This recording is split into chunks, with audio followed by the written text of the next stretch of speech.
თბილისის სააპელაციო სასამართლოში ამ წუთებში სინდისის 8 პატიმრის საქმეზე მიმდინარეობს ხდომა. განიხილეს ზვიად ცეცხლაძის, ვეფხია კასრაძის, ვასილ კაძელაშვილის, ირაკლი მიმინოშვილის, გიორგი გორგაძის, თორნიკე გოშაძის, ინსაფ ალიევის და ნიკოლოზ ჯავახიშვილის საქმეები. მათ განაჩენი მოსამართლე თამარ მჭედლიშვილმა 2 სექტემბერს გამოუტანა. ცეცხლაძეს, კასრაძეს და კაძელაშვილს 2 წელიწად ნახევრით პატიმრობა შეეფარდა.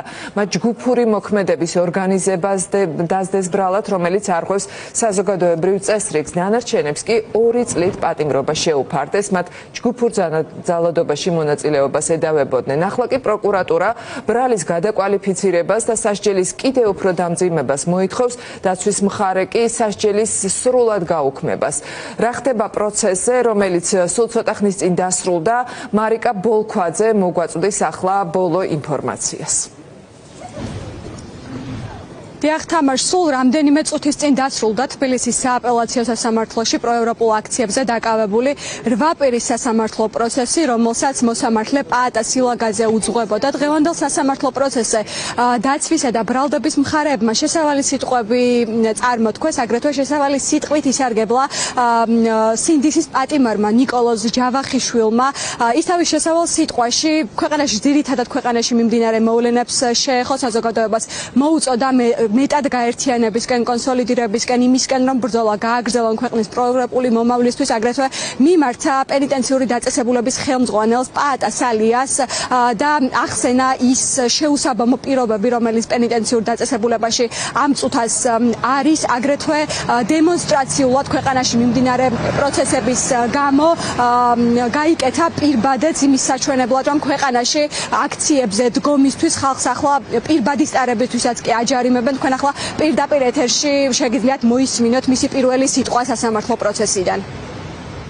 ვართ მხნედ, ციხის პირობებშიც კი ვსწავლობთ, ძლიერდებით, როგორც ფიზიკურად, ისე სულიერად. განვიხილავთ თემებს, ვსაუბრობთ ქვეყანაში უსამართლობაზე.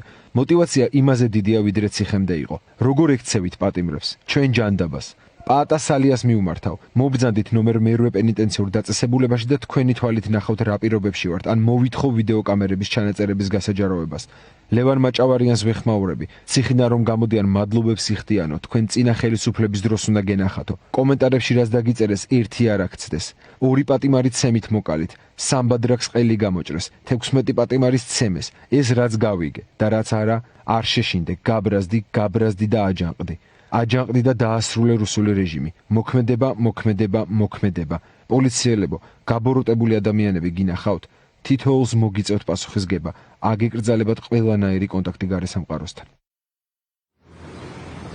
დიახ, როგორც გითხარით, დღევანდელ სასამართლო პროცესზე სააპელაციო სასამართლოში შესავალი სიტყვებით ისარგებლეს 8-ვე ბრალდებულის ადვოკატებმა, აგრეთვე ბრალდების მხარემ, პროკურორმა. ბრალდების მხარე კვლავ ამტკიცებს იმას, რომ არ ეთანხმება თბილისის საქალაქო სასამართლოში არსებითი განხილვის შედეგად მიღებულ გადაწყვეტილებას და ბრალის კიდევ უფრო დამძიმებას მოითხოვს, ხოლო დაცვის მხარე ამ ბრალის საერთოდ გაუქმებას ითხოვს, გამომდინარე იქიდან, რომ არ შეიძლება მათი მტკიცებით ამ საქმეს ჯგუფური კვალიფიკაცია მიენიჭოს, რადგან ამ დანაშაულში ფიგურირებენ პირები, რომლებიც საერთოდ არც კი იცნობდნენ ერთმანეთს.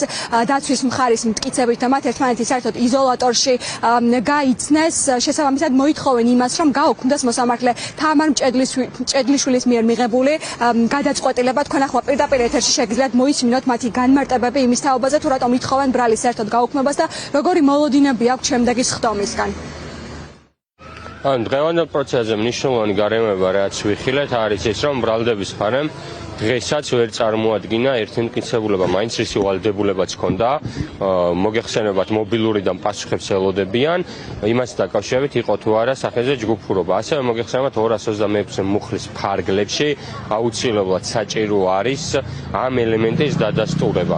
აქედან გამომდინარე, სასამართლო პროცესზე ჩვენ მოწმების ხელახლა დაკითხვის შუამდგომობა შესაძლებელია დავაყენოთ, იმიტომ რომ სხდომის ოქმებში პირდაპირ ჩანს ბრალდების მხარე როგორ კარნახობს, პასუხებს თავის მოწმეს. ჩვენი ერთადერთი გონივრული მოლოდინი არის ის, რომ ნიკოლოზ ჯავახიშვილი და ყველა სხვა სინდისის პატიმარი უნდა გათავისუფლდეს და მათ მიმართ უნდა იყოს მხოლოდ და მხოლოდ ერთი გადაწყვეტილება გამოტანილი და ეს უნდა იყოს გამამართლებელი განაჩენი.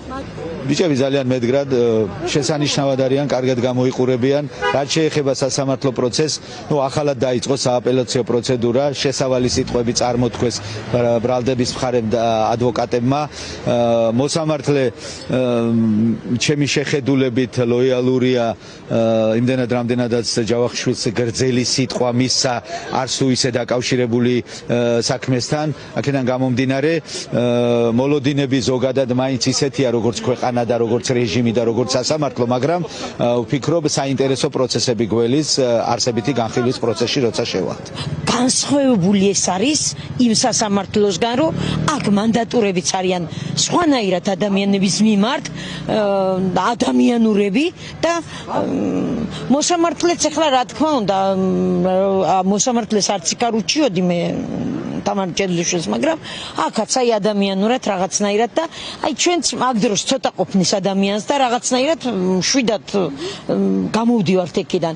ეხლა ძალიან შორს ჩაინიშნა 24-ში თან დეკემბერში, მაგრამ რა ვქნა დაველოდებით და მანამდე დავკმაყოფილდებით წერილებით, მოკლე პაემანებით და მე სამში გზელვა 24 საათიანი მაქვს და მაგის მოლოდინში მე უკვე 24-ს დაველოდებით და რა ვიცი, ნახოთ რა იქნება, რა ადვოკატები იბრძვიან ისევ, რა თქმა უნდა. დიახ, მაყურებელს შევახსენებ, რომ 2 სექტემბერს მოსამართლე თამარ მჭედლიშვილმა პროევროპულ აქციებზე დაკავებულ 8 პირს პატიმრობა მიუსაჯა, მათგან 5 სასამართლო ედავება ჯგუფური ძალადობაში მონაწილეობას, ხოლო დანარჩენ 3-ს ჯგუფური ძალადობის ორგანიზებას. დღევანდელი დღეს სააპელაციო სასამართლოში მათი სხდომა, როგორც გითხარით, უკვე დასრულებულია. შემდეგი სხდომა კი 24 დეკემბერს 12 საათზეა ჩანიშნული.